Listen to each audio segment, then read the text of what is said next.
Hello, friends. This is Dave Hurwitz, executive editor at ClassicsToday.com, here with the best recordings of Brahms' Second Symphony.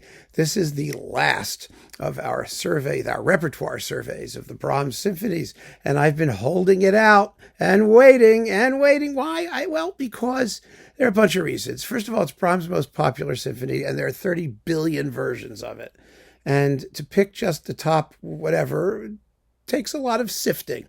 So I've been doing some sifting over the years, particularly as I've had an opportunity to move and restock and re-alphabetize and see what I have sitting around and stuff that I hadn't heard for a while, because I wanted to get a really good sample. But on the other hand, there are many, many more fine performances than I can talk about in this particular survey.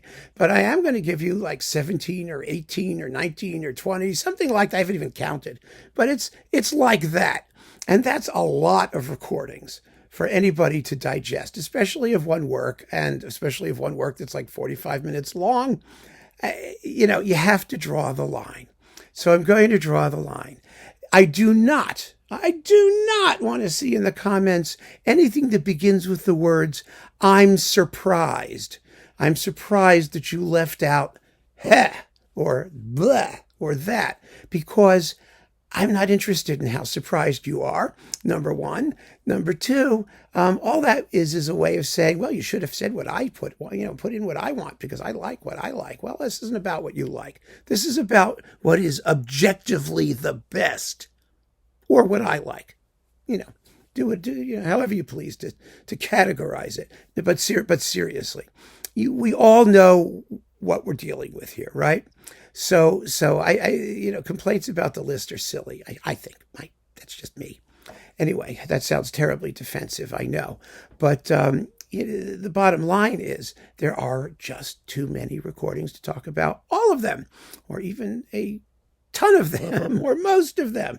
But I can certainly talk about the best of them, I think. And this is the result of some really fresh comparative listening. So they're all pretty clear in my head, and I think I know what I'm talking about. And for that reason, I have grouped them. I've grouped them into certain categories. I mean, there's sort of like a pile in the middle of miscellaneous ones, but essentially I've decided to try and bring some order out of the chaos here. And I'm looking here and seeing 1, 2, 3, 1, 2, 3. I have to make sure I know where they are. They're in piles all around me. So we're going to start with the 4, I think, really essential recordings by people who knew Brahms, who were in a position to know Brahms, who understood, that whole epoch, the era of Brahmsishness. They came from it. And so these performances have a unique authority. And I have to say, there's nothing stupider than having Brahms on period instruments, or this authentic approach to Brahms, because we know what Brahms wanted. We know what Brahms sounded like from the people who knew him and who lived into the LP era. That's pretty extraordinary, isn't it? But, when you think about it, Brahms died in the 1890s. It wasn't so long ago. People say, oh God, it was 100 and some odd years ago. Okay, fine.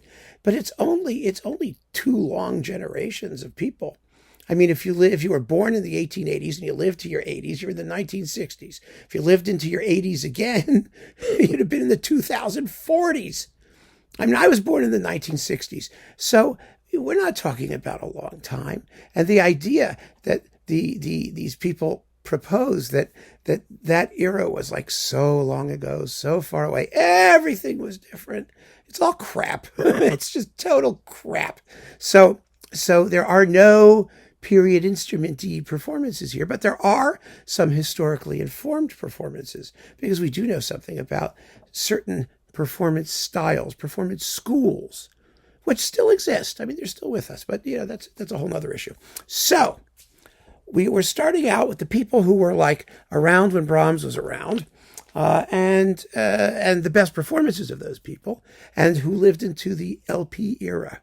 That's a bunch of sort of qualifications, but I think there's no reason in Brahms that you have to listen to horrible grotty 78s from like the 1920s or 30s or whatever. They exist and they're okay, but there isn't anything that hasn't been surpassed, hugely surpassed by things that came later. And I say that with total certainty. You don't have to worry about historical recordings of Brahms symphonies. You may be interested in them. That's another issue. But there are no trends or schools or interpretive concepts that haven't been better realized in really good sound. So let's begin. And that includes mono, by the way, but good mono, LP mono, let's just say, from the 50s. Let's start with Toscanini. Now, he recorded the Brahms second a bunch of times because he's, but he was born in the 1860s. Let's not forget. So he was in his 30s when Brahms died. I mean, mature artist. He knew this stuff. And the recording here is his last NBC Symphony one, which is generally acknowledged to be his greatest Brahms second, even though the Philharmonic one on Testament's quite wonderful too. But it's with the NBC Symphony. It's was recorded in 1952 in Carnegie Hall. So the sound is quite good, and it's a gripping, beautifully balanced, wonderful performance, full of Toscanini's typically leonine energy, taut and intense, but it's also relaxed where it needs to be with a gravely beautiful slow movement. It's really a beautiful, beautiful performance of the Brahms too, and it's the perfect place to start. Toscanini, yes. Now, one point I want to bring out right now is exposition repeat in first movement. There was, until really very recently, no one did the exposition repeat in the first movement. It makes it a very long movement, 19, 20 minutes as opposed to 14, 15 minutes usually on average. And people tend to be very dogmatic about these things. He wrote the repeat, you have to do the repeat, blah, blah, blah, blah, That's all crap as well. There's a lot of crap when it comes to this stuff, isn't there? Brahms's own view of it was very straightforward. He said that, if the music's not well known, it makes sense to take the repeat. But if people know the work, it doesn't make any difference. That was how Brahms felt about it. And this was at a time, remember, before knowing the work was possible the way it's possible now through recordings. I mean, in those days, if you wanted to know the work, you had to play it on the piano at home, or, because it was only going to be programmed so many times live in your lifetime. So it was very practical. He wasn't dogmatic about it. Now, I have no interest whatsoever, I have no concern about exposition repeats of this work. I mean, if they do it, fine. If they don't do it, fine. If it works because the performance is great, fine. If it doesn't work because the performance is boring, fine. Because then the exposition repeat isn't going to help it or hurt it either way. So that is the bottom line with exposition repeats, and I'm sticking to that too. So there's another thing we don't have to talk about in the comments because no one cares. Don't waste our time. Boy, with this, such nonsense these days. With some of these, remember the video I did about, people who obsess about tiny details? That's one of them, even if it's a 4-minute detail. Okay, so Toscanini. Then Pierre Monteux. Now, Monteux, of course, was a French guy who everybody wanted to do French stuff, but his favorite composer was Brahms. He only recorded the Second Symphony, but he did it twice, once with the London Symphony, once with the Vienna Phil. They're both excellent performances. People tend to argue about which one they prefer. When it comes to artists who did it twice, I include them as one, because the fact of the matter is the differences will come down to your personal preferences, but both performances are excellent. And they're similar, very similar. There aren't that many conductors who've had huge differences in their versions of the Second Symphony, but I do talk about a couple, though there's some significant differences. And we'll talk about one next, actually. So Pierre Monteux with either the London Symphony or the Vienna Philharmonic. Monteux's style was romantic and classicist at the same time. I don't know how else to describe it. I mean, he was a romantic. That was how he was born. His approach was just effortless, lyrical, always from within the music, letting it speak naturally as if being created on the spot. And his Brahms is absolutely lovely. We wish he had been able to do a cycle. Everybody says that. It's like, oh, wouldn't that have been great? Yes, it would have been great, but he didn't do it. And so we have these two versions of the Second Symphony, and they're really, really, really wonderful. So there you go. You can certainly listen to those and also get a feel for the true authentic Brahms style with yummy large orchestras and plenty of vibrato in the strings and all the things the authenticity people say you shouldn't do. Screw them. Next, let's see. Oh, yeah, we have Bruno Walter. Yes, Bruno Walter. Now, Bruno Walter did 2 Brahms cycles, and other performances of the Second Symphony. There are some early ones. But the 2 really cool ones are the mono cycle with the New York Philharmonic and his late cycle with the Columbia Symphony Orchestra. They are both wonderful performances, and they are different. This one with the New York Phil is exciting. Oh my God, the most exciting finale you've ever heard in your life. They go completely nuts at the end. It's something you really need to hear. It's in the big Bruno Walter box. Of course, I have this separate version before the big box came out. The Columbia Symphony performance is more relaxed. He keeps the tempos steadier. He doesn't do the big accelerando at the end of the finale, which I love. Oh, I wish more people would do that. He doesn't do it as much. Let's put it this way. It's more of a gradual, subtle sort of thing, you know? Here, it's all in your face. There, it's a little bit more subtle, but it's not slow. It's not lazy. It's not diffuse. It's not unrhythmic. It's a fabulous performance. Either one. And it's great to hear, the differences between them. And Walter was, of course, around when Brahms was around. And the nifty thing about it, he was in his 80s in the 1960s. So he was, fairly well along when Brahms passed away. And the nifty thing about these performances is that they do sort of give you a sense of what the range of interpretive options in the music was, the acceptable parameters of performance. And, they're equally valid. And so, you can have a preference, of course, but you shouldn't denigrate one at the expense of the other because, someday you may wake up and decide you like the other one best. You never know. So after that, we have, of course, Otto Klemperer, Dr. Klemps, who was just an amazing Brahms conductor. And this is typical of his approach. That is rather stately tempos of the allegros, but not too slow. The finale doesn't hang fire at all. It really doesn't. And unsentimental slow movements that tend to flow more quickly than we're used to. Forward balances for the woodwind parts, which does wonders in Brahms because it declogs the orchestration. It really is beautiful when you can hear all the wind parts as clearly as you do here. So this is with the Philharmonia on EMI, now Warner, and it's come out remastered. In fact, it's been re-remastered. This is the old version, and so there's another box of Klemperer's Brahms from the remastered editions, and you may want to get that one if, for some strange reason, you haven't heard Klemperer's Brahms yet. So here we have the Klemperer Brahms. Now, this is also, by the way, I have to say, another reason why I hesitated to do this repertoire video so soon, because most people who did the Second Symphony, did it in the course of a complete symphony cycle, because there are only 4 symphonies, and doing 4 symphonies nowadays is not a big deal. People do Mahler symphonies and Alan Pedersen symphony cycles, and in minutes they just toss them off like it's nothing.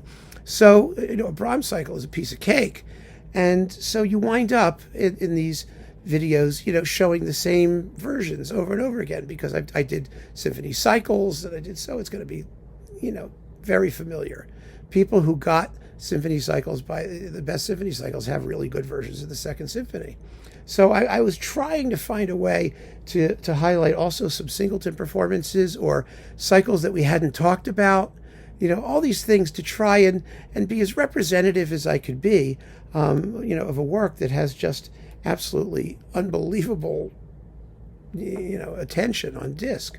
So let me see what else have we got here. It's not back there. Oh, here they are. All right. Next, I have a trio. I have 2 trios of Brahms seconds. This is Berlin Philharmonic Brahms seconds, because the Berlin Philharmonic has recorded the Brahms second a trillion times. So is Vienna. All the major German orchestras, of course. Their meat and potatoes repertoire, the Brahms symphonies.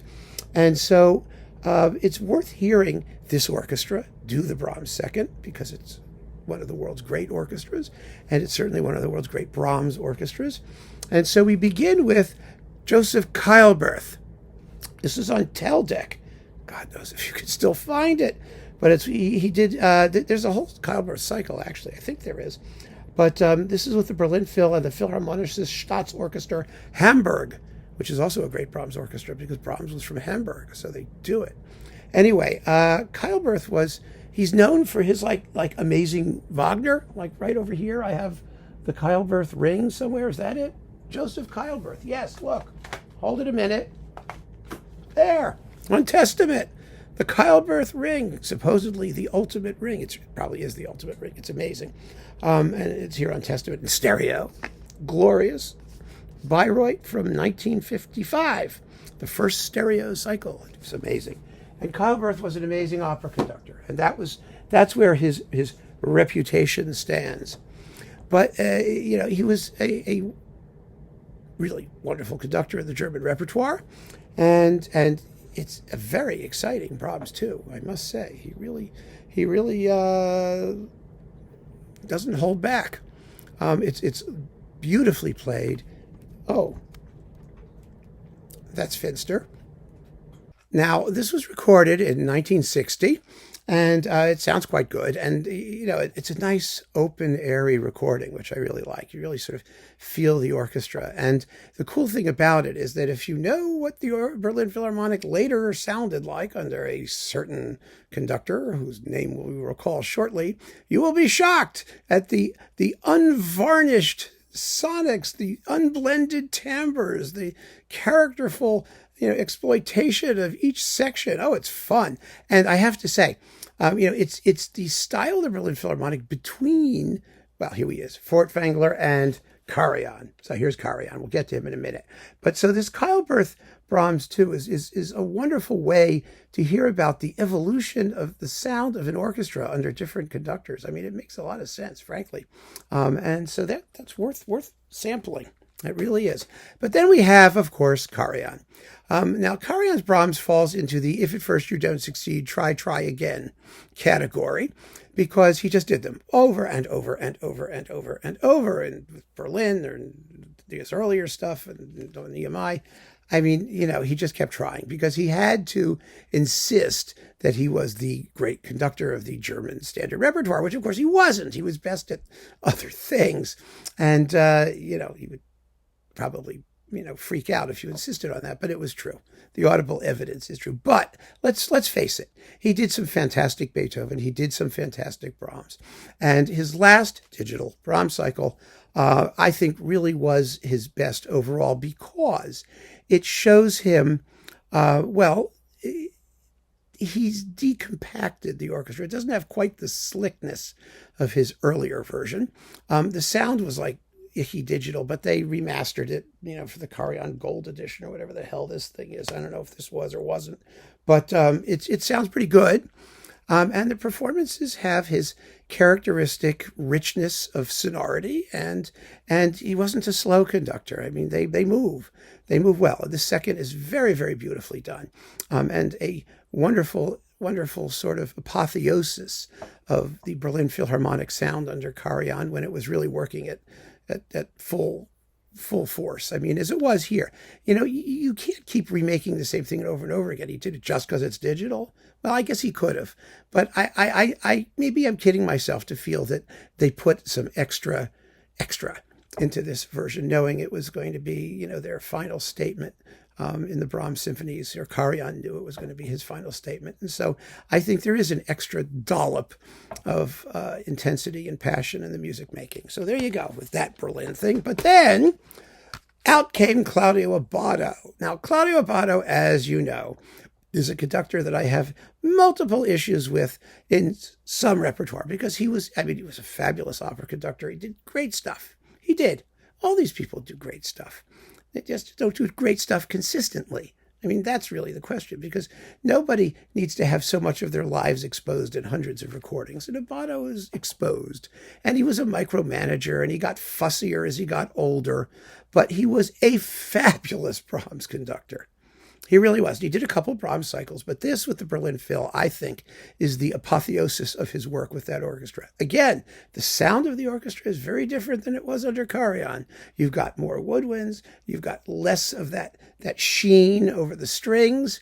But it's gorgeously played, absolutely beautifully played, and intimately conducted. I mean, Abbado was wonderful at I think not so much at big moments, but in the more inward sections of the piece, like the second movement here, which is absolutely beautiful. And he hits the climaxes. They're fine. They really are. And he doesn't pull them back. That's the point. Brahms, I think, was a composer who was, he was also a micromanager. I mean, it was a fuss budget.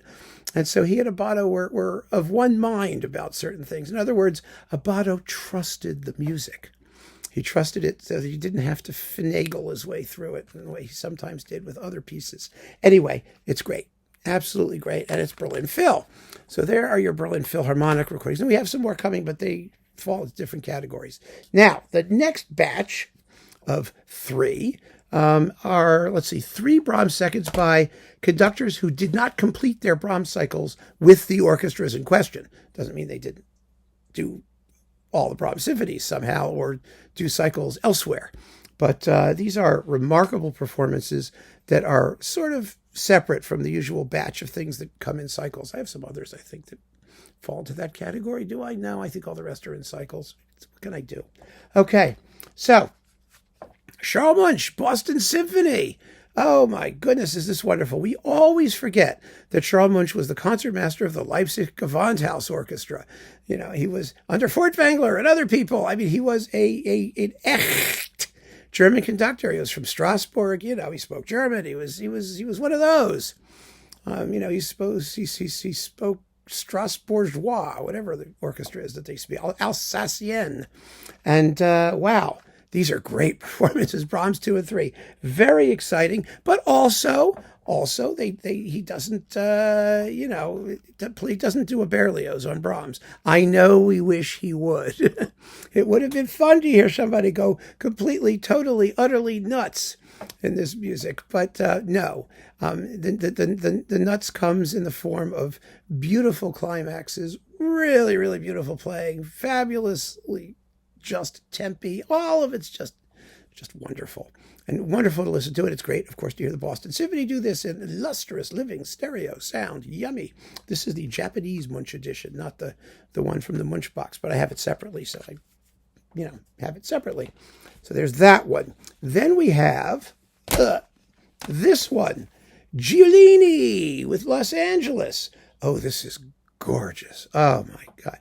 Now, Giulini did this symphony, I think, at least 3 times, right? There's an EMI one, there's this one, and then he redid the whole cycle with the Vienna Philharmonic, which is his least interesting Brahms cycle, frankly, later. And, no exposition repeat in the later one. He does it here, in case you care. But, oh my goodness, 22 minutes for the first movement. It is not a fast performance, although the finale doesn't hang fire. Also, it's 9 minutes and 45 seconds. It's a little bit slower than it usually goes. Usually it's a tad under 9 minutes. But wow.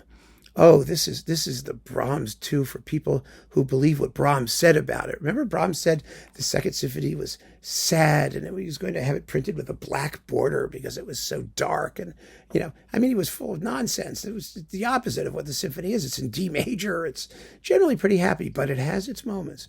The moments are mostly in the development section of the first movement, which has some of the most gnarly and dissonant music that Brahms ever wrote. I mean, these beautiful themes really get twisted and mangled, and Giulini twists and mangles like you've never heard before.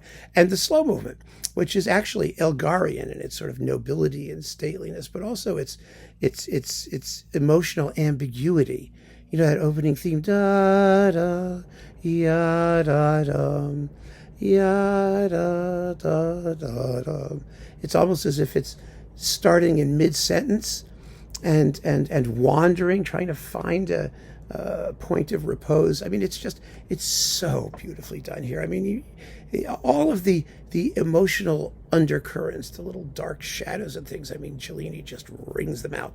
And the playing is gorgeous, and the sonics are fabulous, much better than in his Vienna remake. So, this is hot performance. I've talked about it before. I mean, we have discussed it. It's really, really remarkable. Then we've got this one, Ancherl, the Czech Phil. Well, I mean, Ancherl did Brahms 1 and 2. He didn't do 3 and 4 on Superfon. And I mean, again, Ancherl he's a lot like Giulini. He's not as slow. He's not, that, but he has that same sort of feeling for the inner workings of the music. You hear bass lines, you hear sort of counter melodies. You have the fabulous woodwinds of the Czech Philharmonic. The tempos are always reasonable. He was a great Stravinsky composer and conductor. Ancherl was, because he had that clarity, that sense of rhythm, and it's absolutely wonderful in this music. Brahms responds to that kind of, musicianly treatment of his stuff. And so, yeah, I mean, Ancherl, a Czech Phil, it's another one of those Singleton versions, or somewhat Singleton versions, that you should really, really give a listen to if you get a chance. So these go into the other pile. Where does this pile? Was in this pile? Oh yeah, okay, fine. So I could put these. These are all from the overflow room. So I need to be able to put them back. I want to keep them all there. Okay, so that's that. Now we come to the giant middle clump of various interesting performances by various interesting conductors. So let's get to it. First, and these are in no particular order. Let's see. Kempe. Kempe. Now, I actually had some harsh things to say about Kempe and Brahms because Kempe was such an orchestral colorist. He was a chord guy, not a line guy. He was famous for doing big, splashy, colorful things, and Wagner, of course, and whatnot, but the Strauss tone poems and all that. But I was listening to these again with the Munich Philharmonic on Arts Music. Go find them, I don't know. And I was really impressed with just how exciting they were. I mean, Kempe had, animal high spirits, and he was an oboist, and he understood the music incredibly well, and I really enjoyed this performance, and I think you will too. It has wonderful contrasts of soft and loud, and like he does with everything. I mean, he is a chord guy, so you hear all the color and texture and shade and light that Brahms builds into the music, and there's a lot. There is a lot. There are moments when Brahms just revels in sonority, and he definitely does that in this symphony. Quite a few times, actually, and the end is really exciting. It's just a very fine Brahms too, and we're talking about, let's not forget, a generation of conductors who were there. They were there. They were they're the second generation of Brahmsian conductors, you might call them, after that first batch who knew Brahms himself. But they were trained in that school. They knew this music like the back of their hands, and playing it was as natural as can be. And what we're hearing now quite often is the work of conductors who are not natural Brahmsians. I don't know if they're natural in anything. They may just be unnatural. But they certainly have lost that feeling for an idiomatic approach to Brahms's music. Some conductors still have it, but you can't count on it. And a lot of the ones who you can't count on make Brahms symphony cycles. So that's where we going. Then we've got, of course, Dohnányi in Cleveland, absolutely first class. Now you may wonder why a certain other Cleveland orchestra conductor is not in this list. Well, if you want to put him there, that's your prerogative. But I really feel that Dohnányi and Cleveland still have not gotten the credit they deserve for the amazing work that they did. That was very much in the tradition, actually, of that other conductor, in its detail, in clarity, in precision, in balance, and textural transparency, and all of those things. They really maintained it fabulously, and this is one of the great Brahms cycles, of a classicizing nature. One of the Brahms as a classical style composer. It doesn't sort of moon over the more romantic elements. It keeps flowing very nicely. It doesn't have the romantic excess at the climaxes. It never turns vulgar. I mean, we like that sometimes, don't we? But of its type. of its type. This is an amazing Brahms cycle. Now it's Teldec. I don't know. It was on Teldec. It still is on Teldec, and it was in a little box last time. I've wiggled that box around. It's over there somewhere. It's the box, and I could go find it. But I found this one first, and that's the virtue of having thousands of recordings of everything. I mean, you keep finding things you didn't know you had, or you should have gotten rid of but didn't. Then we have, of course, Günter Wand. Now, this is his first Brahms cycle. He did two. They're both with North German Radio, the NDR Symphony Orchestra. This is from 82, 83, and it's the better of the two. For some reason, in his second Brahms symphony, he got a little more interventionist, which some people might find interesting. It depends where the interventions happen and how they happen. But this is a wonderfully, wonderfully natural, breathing, lyrical Brahms cycle. With completely unfussy approaches to matters of things like tempo and whatnot. The playing is wonderful. It's North German Radio. It's Hamburg. They certainly knew their Brahms. Wand, of course, did Bruckner over and over and over and over and over. Brahms a little bit less. There are some other Singleton recordings. I think he did a Brahms first in Chicago, didn't he? I believe, and some other things. But this is a wonderful, wonderful Brahms cycle, again, of a more classicizing nature, but it's a little bit fuzzier than Dohnányi's. It has a little bit, you might say warmth. I would call it that, but it's a little bit more relaxed, I think, and it has it's a little bit more string heavy, but not to the extent of loss of clarity anywhere or anything like that. It's a lovely second symphony. And it's definitely worth hearing. But see, now we start to talk about people who did cycles. And so we have to talk about the cycle as a whole, because what applies to the second applies to the cycle as a whole. And we wind up doing the same things over again, for which I have no apology, because that's just the way it is. But here's a performance that's one of the best of the recent ones. People often say that, I've seen comments that say that, I spend so much time talking about recordings from the 50s, 60s, and 70s.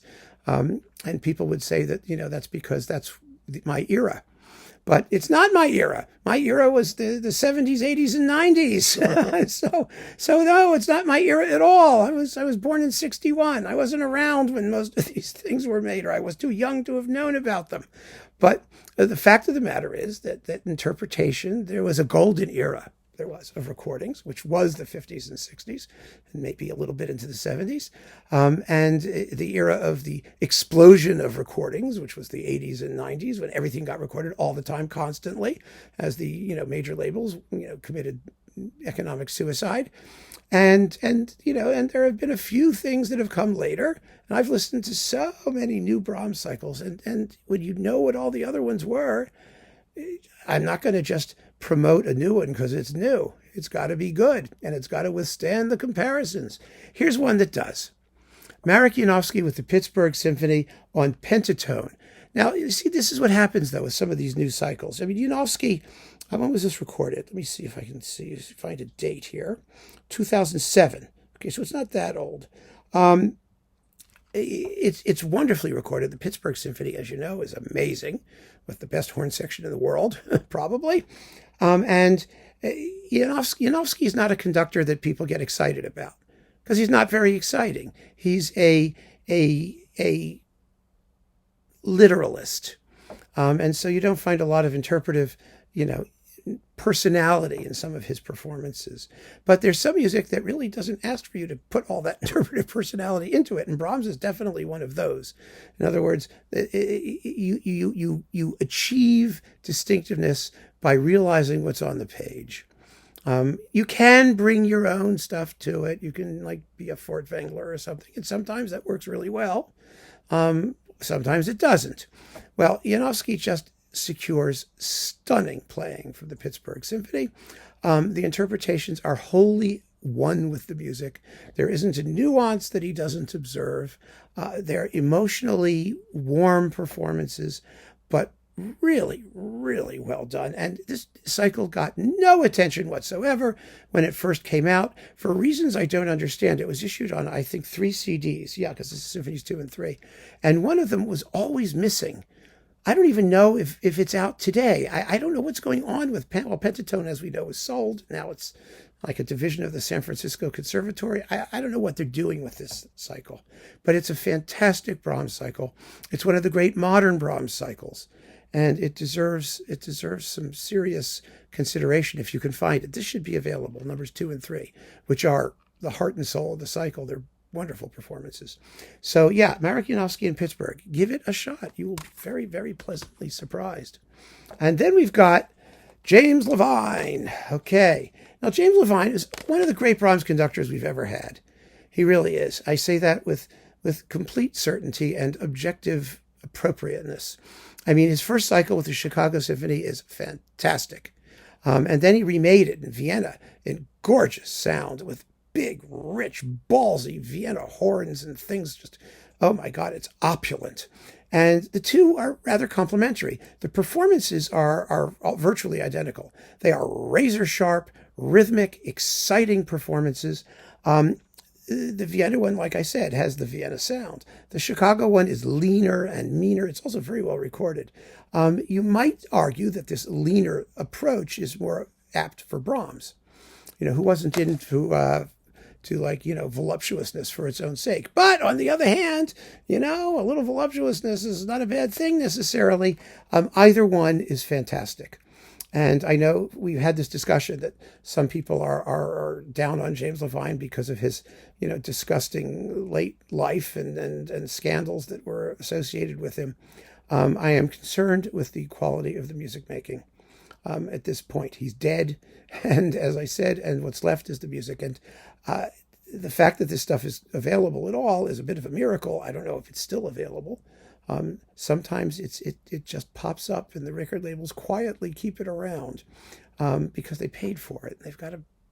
They also have a right to make their money. I mean, it's not their fault that Levine was a pig.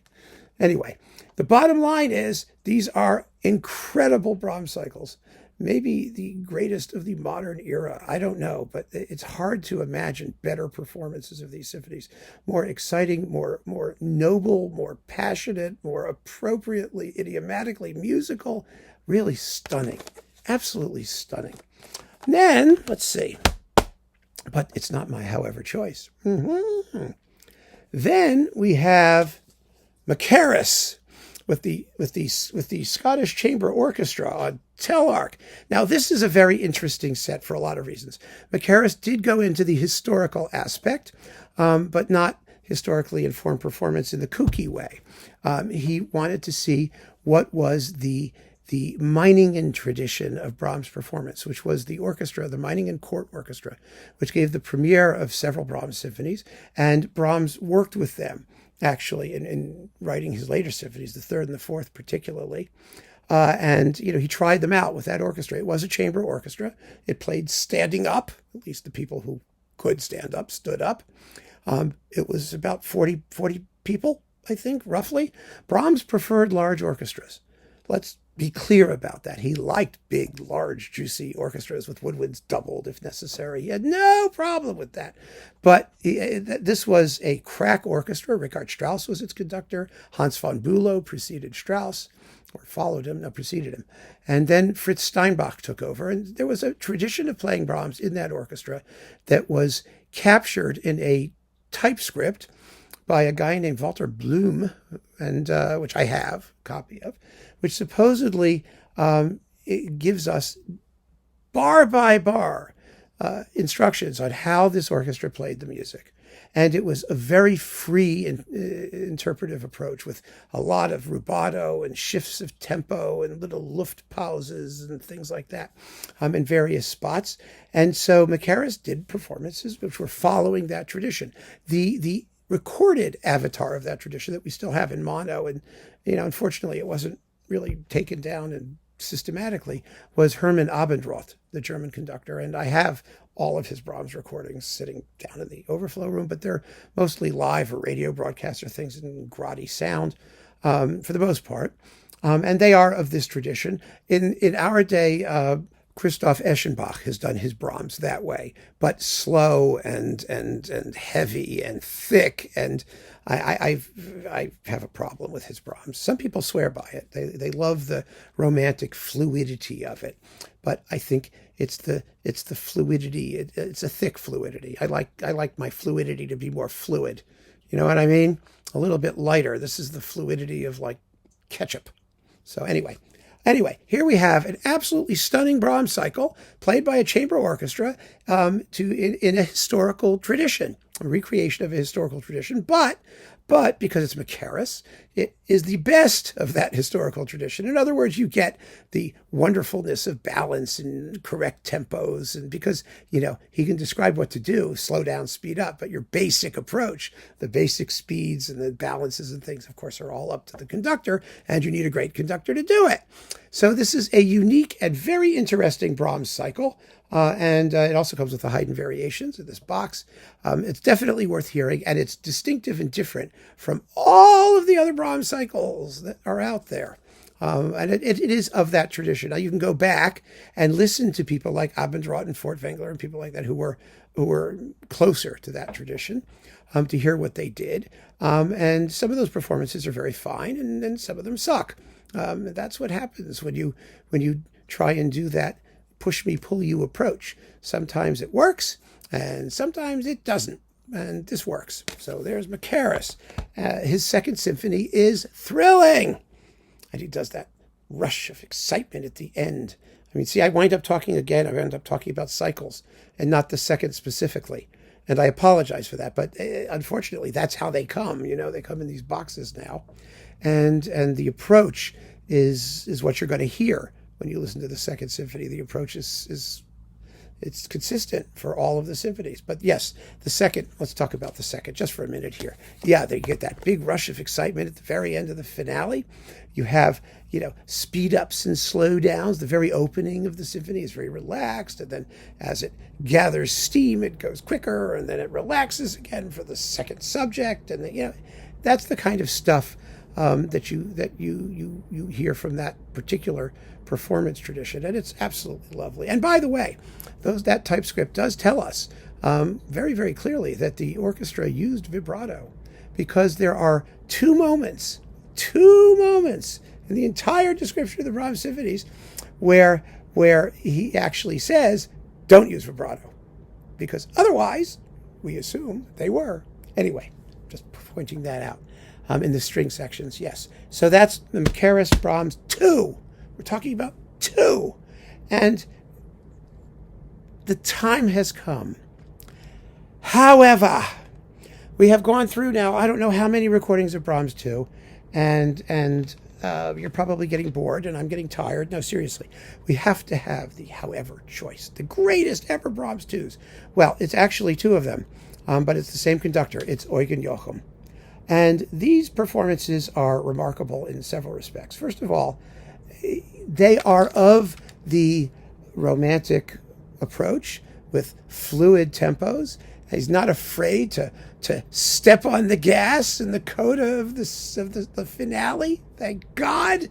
Yes, as Bruno Walter did, and as Macaris does, and some other people do. And it's just wonderful when that happens. But he did 2 cycles. There's the Berlin Philharmonic. So this is also belongs with your Berlin Philharmonic grouping, but this is mono. This is from 1951. Number 2. Yeah, 1951.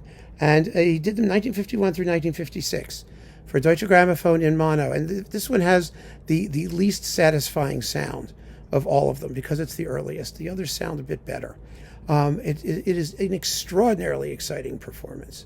Beautifully played by the immediate post-war Berlin Philharmonic under Furtwängler. But it's so much better than Furtwängler's. Oh, God, not even kidding. Because Joachim had all of that flexibility of pulse, but also the ability to keep the orchestra together while he was doing it, and they follow him. And it's amazing. However, we have the however of the however choice. However, despite that, there was Joachim's remake with the London Philharmonic in absolutely wonderful form for him. Now, the London Philharmonic was a terrific Brahms orchestra. Why? Because its conductor for a zillion years was Adrian Bolt, who was also to the Brahms manner born. Now, he recorded a Brahms cycle with them, which wasn't very great, unfortunately. It really is. His Brahms serenades, on the other hand, are fabulous with the LPO, but that doesn't mean they didn't have the style. And when Joachim swooped in to do the Brahms symphonies, they were ready to go.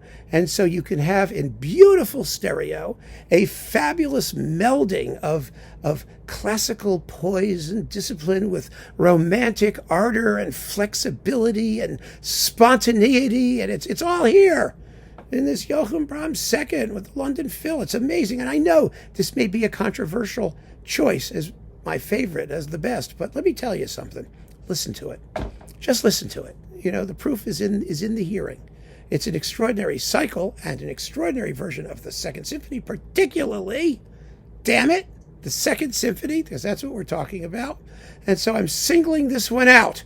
You can listen to all of these other ones and hundreds more as you choose, but you must hear Joachim's Brahms. You absolutely have to, because it is one of the glories of the Brahms discography and recorded history more generally. Got it? So keep on listening, friends. Thanks for joining me. Take care.